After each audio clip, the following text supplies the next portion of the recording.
सैयदना इबादा बिन अल सामित रज़ी अल्लाह अन्हो ने अपने बेटे वलीद से कहा, ऐ मेरे फर्जंद, मैंने रसूल अल्लाह सल्लल्लाहु अलैहि वसल्लम से सुना, वो फरमाते थे, सबसे पहले अल्लाह ताला ने जो चीज़ पैदा फरमाई वो कलम है।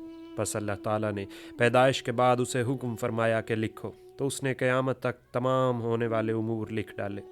हज़रत अब्दुल्ला बिन अब्बास रज़ी अल्लाह अन्हो से रिवायत है कि रसूल अल्लाह सल्लल्लाहु अलैहि वसल्लम ने फरमाया कि सबसे पहली चीज़ जो अल्लाह ताला ने पैदा फरमाई वो कलम है, फिर उसे तमाम उमूर लिखने का हुक्म फरमाया।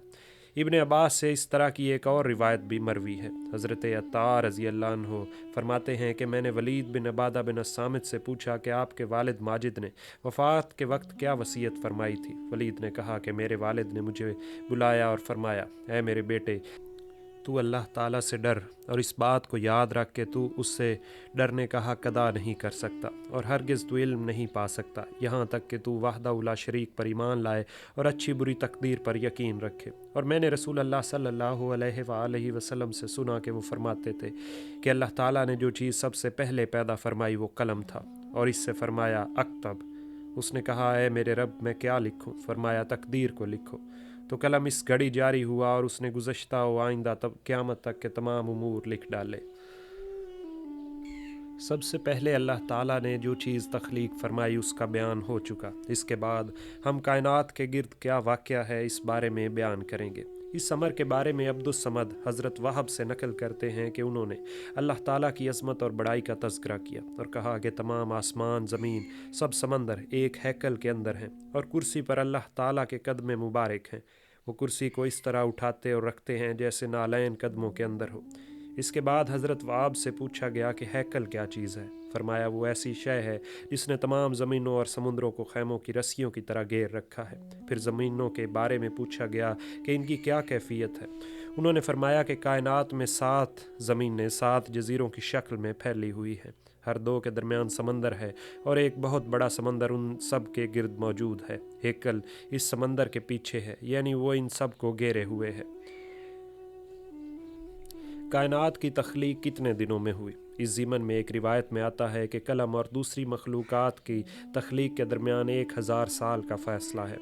जैसा कि हज़रत हमज़ा रज़ी अल्लाह अन्हो नकल करते हैं कि इनकी रिवायत है कि अल्लाह ताला ने कलम को पैदा फरमाया और उसके साथ इन तमाम वाक़यात को लिखा जिन्हें वो आइंदा पैदा करना चाहता था। फिर ये किताब 1000 साल तक अल्लाह ताला की हम्द व सना बयान करती रही और इस दौरान किसी किस्म की मखलूक पैदा नहीं हुई। फिर जब अल्लाह ताला ने आसमान और ज़मीन की तख्लीक का फ़ैसला फरमाया तो इन्हें 6 दिन में पैदा फरमाया और हर दिन का अलग अलग नाम तजवीज़ किया। दिनों के नामों की तफसील में दर्ज है कि इनमें एक का नाम अबजद, दूसरे का नाम हौज़, तीसरे का नाम हतीब, चौथे का नाम कलमन और पाँचवें का नाम साफस और छठे का नाम करशत था। ज़हाक बिन मज़ाहिम से मरवी है कि उन्होंने फरमाया, अल्लाह ताला ने आसमान और ज़मीन को 6 दिन में पैदा फरमाया और हर दिन के लिए एक नाम मुकर्रर किया, जो कि ये हैं अमजद, हौज़, कलमन, साफस, करशत। एक दूसरे तरीक़ में भी ज़हाक बिन मुज़ाहिम से यही आया है। इस सिलसिले में चंद उलमा का ख़याल है कि अल्लाह ताला ने जब पहले दिन को तख्लीफ़ फरमाया तो इसका नाम अल-अहद रखा, फिर दूसरे को पैदा फरमाया और उसका नाम असनैन रखा, फिर तीसरे दिन को पैदा फरमाया और उसका नाम अल-सलासा रखा, फिर चौथे दिन को पैदा फरमाया और उसका नाम अल-अरबा रखा, फिर 5वें दिन को पैदा फरमाया और उसका नाम खमीस रखा। ये रिवायत यहीं तक है। याद रहे कि हज़रत अब्दुल्ला बिन अब्बास रज़ी अल्लाह अन्हो से बाइना यही रिवायत मरवी है जो उनके शागिर्द अत्ता ने बयान की। मेरे ख़याल में दोनों के नामों के सिलसिले में ऊपर दर्ज किए गए अक़वाल में कोई तज़ाद नहीं।